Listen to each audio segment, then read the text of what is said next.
आदाब नाज़रीन, ताज़ा खबर में आपका इस्तकबाल है। मैं हूं हसन इरफान। सबसे पहले एक नजर आज की हम सुर्खियों पर। ताखीर से नहीं बल्कि जीरो टॉलरेंस की पॉलिसी से दहशतगर्दी का होगा खात्मा। दहशतगर्दी के मौजू पर तीसरी बैनुल-अक़वामी कॉन्फ्रेंस से वज़ीर आज़म मोदी का खिताब।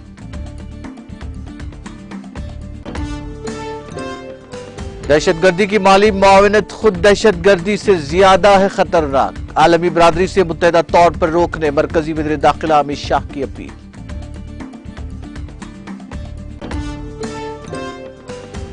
इसरो ने सुनहरी तारीख की रकम, मुल्क के पहले खानगी रॉकेट का कामयाब लॉन्च किया। हैदराबाद की स्काईरूट एरोस्पेस कंपनी ने रॉकेट को किया तैयार। और निजामाबाद रुकन पार्लिमान अरविंद के बयान पर रुकन काउंसिल के कविता हुई बरहम। जागृति टीआरएस और टीआरएसपी ने हैदराबाद में अरविंद के घर का किया मुहासिरा।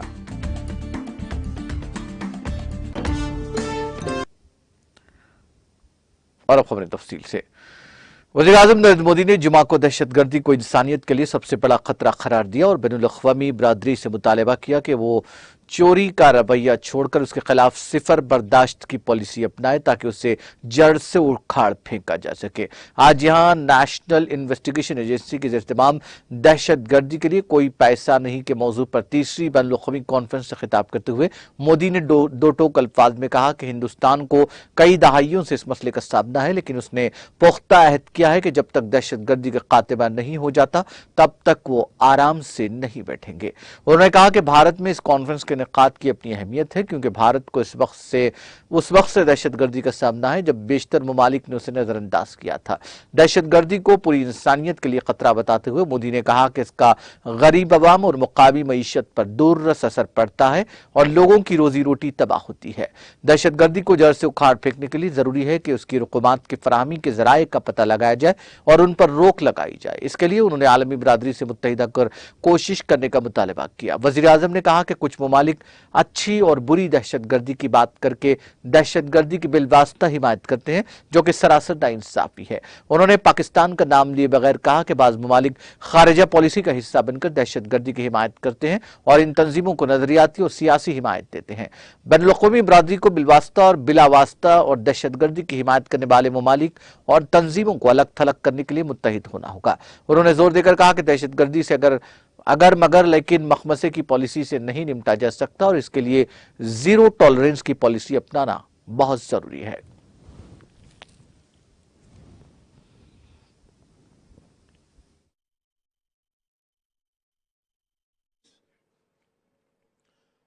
One source is state support. Certain countries support terrorism as part of their foreign policy. They offer political, ideological, and financial support to them. International organizations must not think that the absence of war means peace.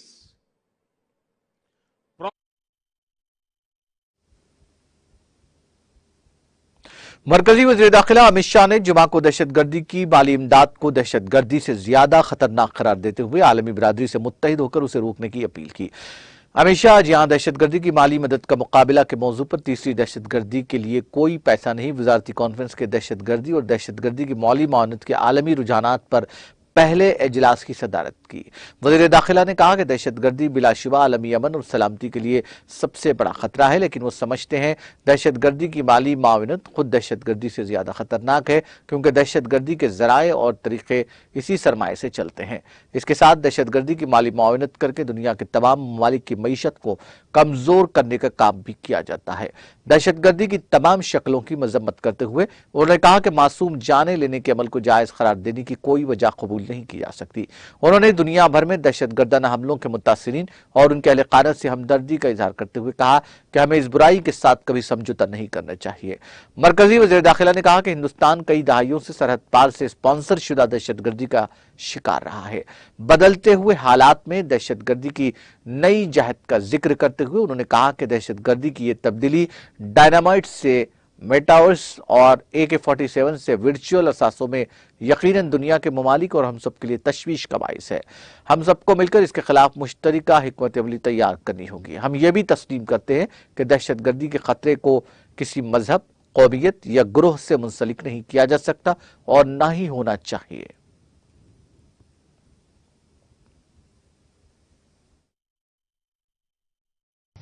मैं आप सभी का इस मंत्री स्तरीय conference में स्वागत करता हूं। इस मंच से आप सभी के साथ संवाद करना, आपके साथ मेरे अनुभव, मेरे विचारों को साझा करना मेरे लिए आनंद की बात है।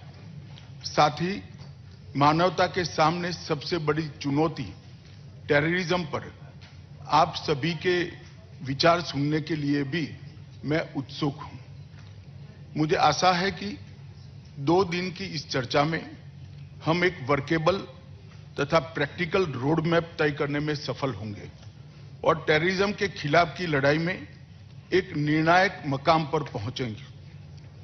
टेररिज्म निसंदेह वैश्विक शांति और सुरक्षा के लिए सबसे गंभीर खतरा है, लेकिन मेरा मानना है कि टेररिज्म का वित्त पोषण टेररिज्म से कहीं अधिक खतरनाक है, क्योंकि टेररिज्म के मीन्स एंड मेथड को इसी फंड से पोषित किया जाता है और इसके साथ साथ दुनिया के सभी देशों के अर्थतंत्र को कमजोर करने का भी काम टेररिज्म के वित्त पोषण के माध्यम से होता है।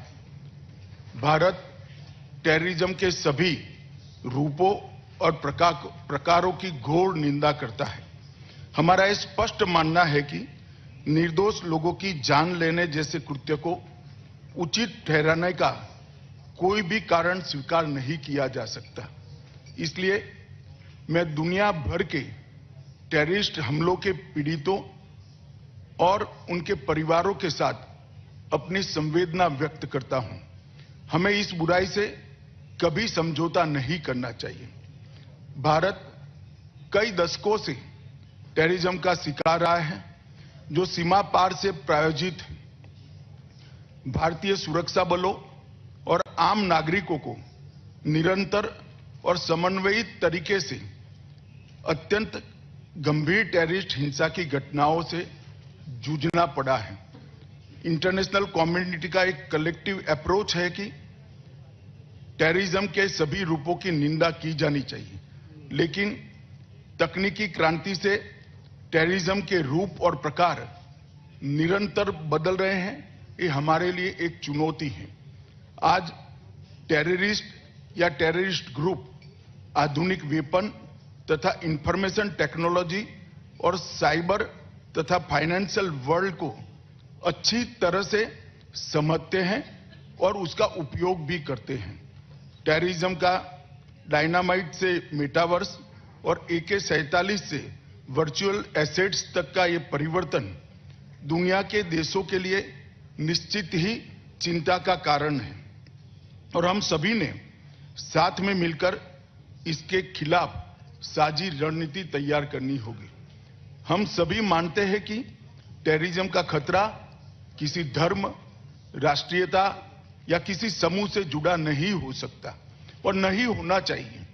टेररिज्म का मुकाबला करने के लिए सुरक्षा ढांचे तथा कानूनी और वित्त पोषण की व्यवस्था को मजबूत करने में हमने काफी प्रगति की है, लेकिन इसके बावजूद टेररिस्ट लगातार हिंसा को अंजाम देने, युवाओं को रेडिकलाइज करने तथा वित्त संसाधन जुटाने के नए तरीके खोज रहे हैं।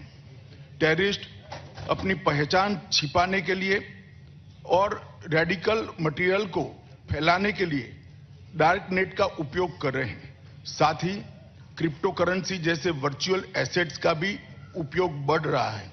हमें डार्क नेट पर चलने वाली इन गतिविधियों के पैटर्न को एनालिसिस कर समझना होगा और उसके उपाय भी।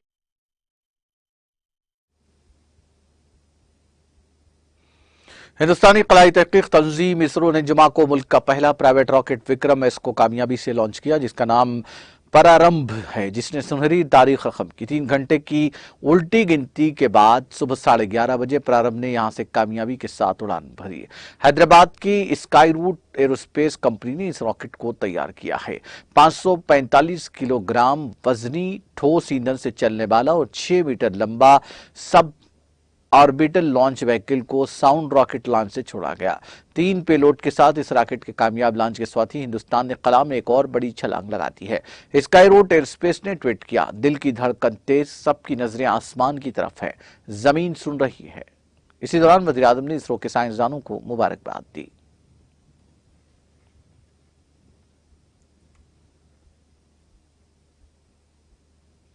नेपाल में 20 नवंबर को होने वाले आम इंतखाबात के पेश नजर उत्तर प्रदेश के देवी पाटन डिवीजन से मुतसिल बढ़नी और रोपेडिया सरहदों को सील कर दिया गया है। देवी पाटन जोन के deputy inspector general police Upendra Kumar Agarwal ने जुमा को कहा कि नेपाल में इंतखाबात के दौरान किसी भी तरह की गड़बड़ और सरहद पार से मुल्क दुश्मन अनासिर की तरफ से किसी मुजरिमाना वाक़े के खदशे के पेश नजर 20 नवंबर को होने वाले आम इंतखाबात से 72 घंटे कबल डिवीजन से मुतसिल सरहदों को मोहरबंद कर दिया गया और सरहद पार से आने और जाने वाले हर शख्स की नकल हरकत पर पाबंदी लगा दी गई है। उन्होंने कहा कि इसके अलावा डिवीजन के बहराइच जिले की 98.5 किलोमीटर, बलरामपुर जिले की 94.5 और जिला श्रावस्ती की 51 किलोमीटर के साथ जुमला 243 किलोमीटर की खुली सरहदों पर बॉर्डर पर तैनात सिक्योरिटी एजेंसियों, सिविल पुलिस, इंटेलिजेंस और दीगर सिक्योरिटी फोर्सेस की चौकसी बढ़ा दी गई है। सरहद पर पगडंडियों, नाकाबिले रसाई रास्तों, जंगलाती और सड़कों पर सीसीटीवी कैमरों से कड़ी नजर रखी जा रही है। अग्रवाल के मुताबिक जवान सरहदी हुदूद से 15 किलोमीटर के अंदर इलाके में काम करने वाले मदारिस, धर्मशालों, पनाहगाहों, होटलों और कॉलोनियों में रहने वाले बैरूनी लोगों के शनाख्ती कार्डों की गहराई से जांच में मसरूफ हैं। गोंडाबर्नी और बहराइच रुपेडिया रेलवे सेक्शन पर चलने वाली ट्रेनों में जीआरपी और आरपीएफ के साथ एसएसबी के जवान मुसलसल गश्त कर रहे हैं। उन्होंने बताया कि पर्दा नशीर मुश्तबा ख्वातीन की शनाख्त के लिए खातून विंग की खुसूसी टुकड़ियां तैनात हैं। दोस्त मुल्क नेपाल के इंतखाबात को आजादाना, मुंसिफाना और पुरअमन तरीके से कराने के मकसद से नेपाल के जिले डांग और जिले बलरामपुर के अफसरान की हिंद नेपाल राब्ता मीटिंग का इनेकाद एसएसबी कैंप में किया गया।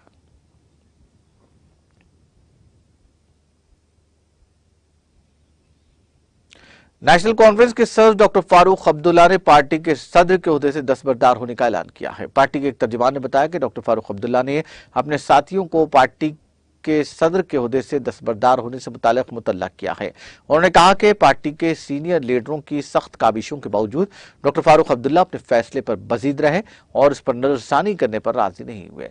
उनका कहना था कि इस अचानक फैसले की रोशनी में, जिसने सबको हैरान कर दिया है, पार्टी के जनरल सेक्रेटरी को पार्टी आइन के मुताबिक सदर के इंतखाबात मुनक्किद करने का काम सौंपा गया है, जिसको 5 दिसंबर तक मुकम्मल कर लिया जाएगा।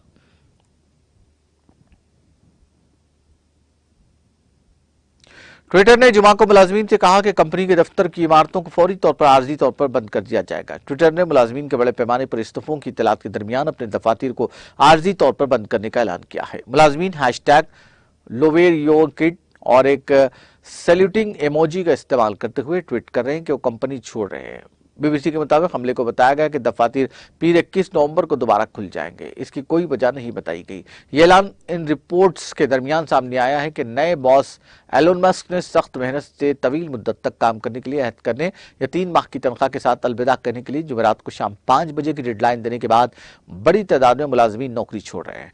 पैगाम में मजीद कहा गया कि बराह करम सोशल मीडिया, प्रेस या किसी और जगहों पर कंपनी की खुफिया मालूमात पर बहस करने से गुरेज करते हुए कंपनी की पॉलिसी पर अमल करते रहे। इस हफ्ते मस्क ने मुबैयन तौर पर ट्विटर के मुलाजिमीन को बताया कि उन्हें तवील वक्त तक काम करने का अहद करें और पूरी तरह वक्फ होकर काम करें या कंपनी छोड़ दें। वाशिंगटन पोस्ट ने बताया कि मुलाजिमीन को एक ईमेल में फर्म के नए मालिक ने कहा कि अगर वो मुलाजिमत बरकरार रखना चाहते हैं तो उन्हें ज्यादा वक्त तक काम करने का अहद करना होगा। मस्क ने कहा था कि 17 नवंबर तक साइन अप न करने वालों को 3 माह की तनख्वाह देकर हिसाब किताब कर दिया जाएगा। इस माह के शुरू में कंपनी ने कहा था कि वो अपनी अफरादी कुव्वत का तकरीबन 50% कम रही है। ट्विटर के एक साबिक मुलाजिम ने नाम जाहिर न करने की शर्त पर बीबीसी को बताया कि मुझे लगता है कि आज धूल साफ हो जाएगी तो शायद 2000 से भी कम लोग रह जाएंगे।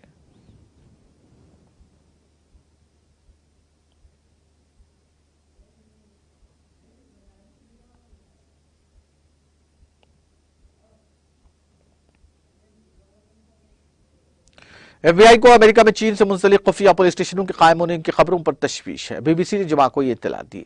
रिपोर्ट के मुताबिक सेफ गॉड डिफेंडर्स नामी गैर सरकारी तंजीम की सितंबर की एक रिपोर्ट में इंकशाफ किया गया कि ये स्टेशन न्यूयॉर्क समेत पूरी दुनिया में फैले हुए हैं।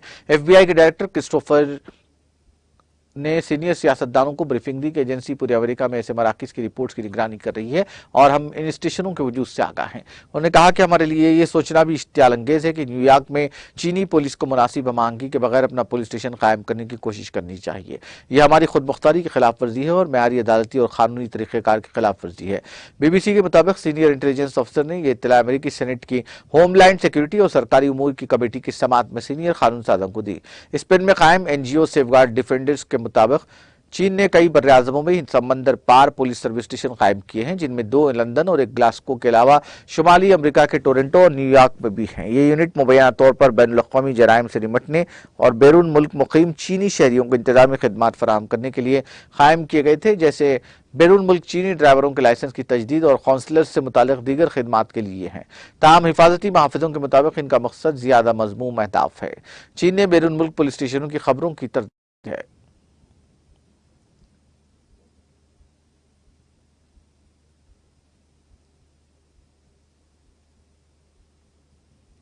निजामाबाद रुकन पार्लिमान अरविंद के बयान पर रुकन कानून साज काउंसिल के कविता ने सख्त नाराजगी का इजहार किया। उन्होंने कहा कि रुकन पार्लिमान अरविंद का तर्जुमल खुद निजामाबाद के लिए शर्मनाक है। उन्होंने कहा कि वो इत्तफाकिया तौर पर कांग्रेस की हिमायत से जीत गए। कविता ने असेंबली में कानून साज पार्टी के दफ्तर में मीडिया से बातचीत की। कविता ने कहा कि रुकन पार्लियामेंट अरविंद की पार्लियामेंट में कारकर्दगी सिफर है। उन्होंने कहा कि तेलंगाना के लिए मरकज से मिलने वाले फंड्स पर कभी उन्होंने सवाल नहीं किया। वो नाराज थे कि उन्होंने हल्दी बोर्ड लाने का वादा करते हुए किसानों को धोखा दिया है। MLC कविता ने कहा कि वो MP अरविंद के जाली सर्टिफिकेट के बारे में इलेक्शन कमीशन से शिकायत करेंगी। दूसरी तरफ MLC कविता पर MP अरविंद के तबसरों के खिलाफ एहतजाज के तौर पर तेलंगाना जागृति TRS और TRSV कारकुनों ने हैदराबाद के MLA कॉलोनी में अरविंद के घर का मुहासिरा किया और नाराबाजी की।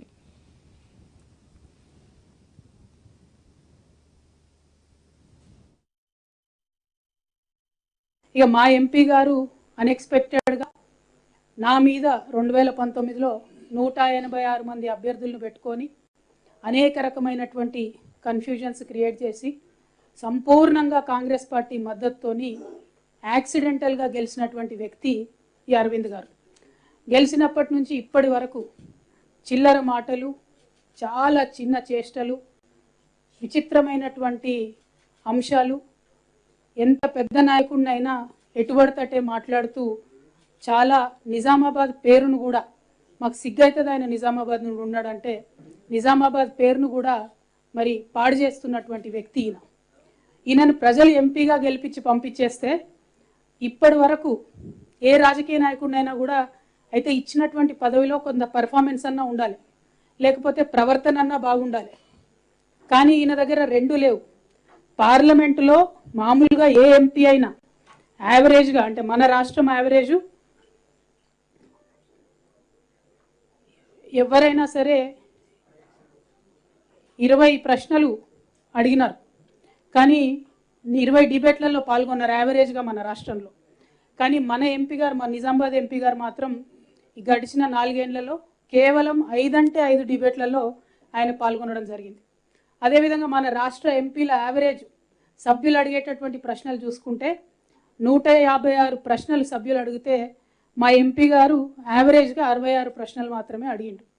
అదే మా నిజామాబాద్ బిడ్డ బీబీ పటేల్ గారు 54 డిబేట్లలో పాల్గొంటే ఈ ధర్మపురి అరవింద్ గారు 5 డిబేట్లలో పాల్గొన్నాడు. పార్లమెంట్లో మా కొత్త ప్రభాకర్ రెడ్డి అన్న గారు మ్యాక్సిమంగా 267 ప్రశ్నలు వేస్తే మా ఎంపీ ధర్మపురి అరవింద్ గారు 66 ప్రశ్నలు వేసిండు. అంటే పార్లమెంట్లో పర్ఫార్మెన్స్ 0. తెలంగాణకు రావాల్సినటువంటి అంశాల మీద ఏ ఒక్కనాడు కూడా నోరెత్తి మాట్లాడింది లేదు. ఏ ఒక్క విషయంలో కూడా ప్రశ్నించినటువంటి పాపన పోలేదు. అదేవిధంగా ఎన్నికలలో 186 అభ్యర్థుల్ని పెట్టడమే కాకుండా ఇప్పుడు ఆ 186 అభ్యర్థులందరినీ కూడా అఫీషియల్గా బీజేపీలో చేర్చుకోవడమే కాకుండా ఇగో ఇట్లా బాండ్ పేపర్ ఒకటి రాసిచ్చిండు ఆయన. బాండ్ పేపర్ రాసిచ్చి మోసం చేసి మరి గెలవడం జరిగింది ఆయన. ఇక ఇప్పుడు మా పసుపు రైతులందరూ ఏమంటున్నారంటే బాండ్ పేపర్ రాసిచ్చి మోసం చేసిండు కాబట్టి ఈ బాండ్ పేపర్ మీద అక్క మరి మేమందరము చీటింగ్ కేసులు పెడతామని అంటున్నారు. ఇక రేపటి నుంచో ఎల్లుండి నుంచో పసుపు రైతులు ఎక్కడుంటే అక్కడ ఖచ్చితంగా ఆయన మీద చీటింగ్ కేసులు పెట్టడం కూడా జరుగుతుందని ఈ సందర్భంగా మీ అందరికీ తెలియజేస్తాం. అదేవిధంగా మరి చదువు విషయం చూసుకుంటే ఫేక్ సర్టిఫికెట్ రాజస్థాన్ యూనివర్సిటీలో చదువుకొని వచ్చినటువంటి వ్యక్తి అసలు ఆ యూనివర్సిటీలో ఈయన ఉన్నట్టే లేదట. మరి దీని మీద కూడా ఎంక్వైరీ చేయవలసిందిగా నేను ఆయన మీద మరి ఒక అభ్యర్థిగా పోటీ చేసి ఉన్నాను కాబట్టి నేనే ఎలక్షన్ కమిషన్ కూడా ఈ విషయంలో ఫిర్యాదు చేయబోతా ఉన్నాను అని చెప్పి ఈ సందర్భంగా నేను తెలియజేస్తాను. ఎందుకు ఈ మాటలు చెప్తా ఉన్నా అంటే ప్రజా జీవితంలో ఉన్నప్పుడు నీతి నిజాయితీ ఒక పద్ధతి, ప్రజలకు అంతో ఇంతో సేవ చేయాలనేటటువంటి ఒక ఆసక్తి ఉండాలి. కానీ అవన్నీ పక్కన పెట్టి నిన్న ఆయన ప్రెస్ మీట్ పెట్టిండు నిజామాబాద్లో. పెట్టి ఏం చేస్తారు, కేసీఆర్ గారిని అనరాని మాటలు అంటున్నాడు. ఎన్ని రకాల మాటలు అనాలి అని అన్నాడు. ఒక ఆడబిడ్డగా నిజంగా అందులో ఉన్న కొన్ని మాటలు విని బాధ అనిపించి అసలు మనకి ఇంత దరిద్రమైన రాజకీయం అవసరమా, తెలంగాణలో ఇంత చెత్త మనుషులు అవసరమా, ఇంత చెత్త ఆరోపణలు అవసరమా అని ఒక బాధతోని వాళ్ళు నేను ప్రెస్ మీట్ పెడుతున్నా. మా ఎంపీ అరవింద్ గారు బురదలు అంటాడు. ఆయన మీద రాయేస్తే ఇగో తెల్లటి మన బట్టలే పాడైతే. అందుకే మేము ఎవరం పెద్దగా నేను పట్టించుకొని మాట్లాడం. అంతేగాని ఆయన ఏదో పెద్ద వీరుడో శూరుడో అని కాదు. అటువంటి బురద మీద రాళ్ళేయొద్దని చెప్పి ఇన్ని రోజులు ఆగినాం. కానీ నిన్న ఆయన ఒక మాట మాట్లాడిండు. నేనట కాంగ్రెస్ పార్టీ ఖర్గే గారితో మాట్లాడి కాంగ్రెస్ పార్టీలోకి పోతానట. ఆయన కలవడ్డదో మరి ఎవడు చెప్పిండు, ఆయన ఏమంటుండు, ఎవడో కాంగ్రెస్ సెక్రటరీ చెప్పిండట. అంటే ఏంది విషయం, నువ్వే వాళ్ళతో టచ్లో ఉన్నావు, నేను లేను. నీకేం పని కాంగ్రెస్ సెక్రటరీతో? నువ్వు బీజేపీలో ఉన్నావు కదా ఎంపీ, నీకేం పని? కాంగ్రెస్ సెక్రటరీ నీకెందుకు చెప్తాడు? నువ్వు నా మీద ఎట్లా చెప్తాడు ఆయన నీకు? అంటే నువ్వు ఎన్నికలలో వాళ్ళకి పైసలు ఇచ్చినావు కాబట్టి, ఎన్నికలలో కాంగ్రెస్ పార్టీ నువ్వు కలిసి పనిచేసారు కాబట్టి నిజామాబాద్ జిల్లాలో ఏ చిన్న నాయకుడిని అడిగినా చెప్తారు కంప్లీట్లీ సరెండర్డ్ కాంగ్రెస్ పార్టీ అక్కడ ఎన్నికలలో. కాబట్టే ఇవాళ అరవింద్ అనేటోడు ఇవాళ పార్లమెంట్కి పోయాడు. మా నిజామాబాద్ ప్రజల కర్మ, దురదృష్టం, మన తెలంగాణ ప్రజల దురదృష్టం.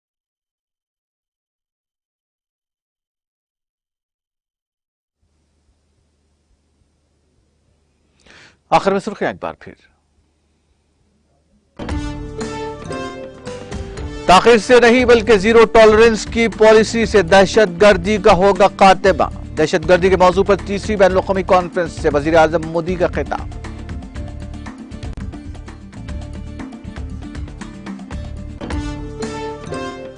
दहशतगर्दी की माली मुआवनत खुद दहशतगर्दी से ज्यादा है खतरनाक। आलमी बिरादरी से मुत्तहिदा तौर पर रोकने मरकजी वज़ीर दाखिला अमित शाह की अपील।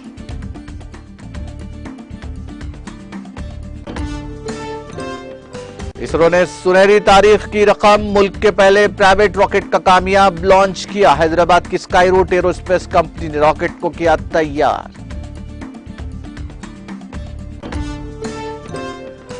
और निजामाबाद रुकन पार्लियामेंट अरविंद के बयान पर एमएलसी कविता हुई बरहम। जागृति, टीआरएस और टीआरएसपी ने हैदराबाद में अरविंद के घर का किया मुआसरा।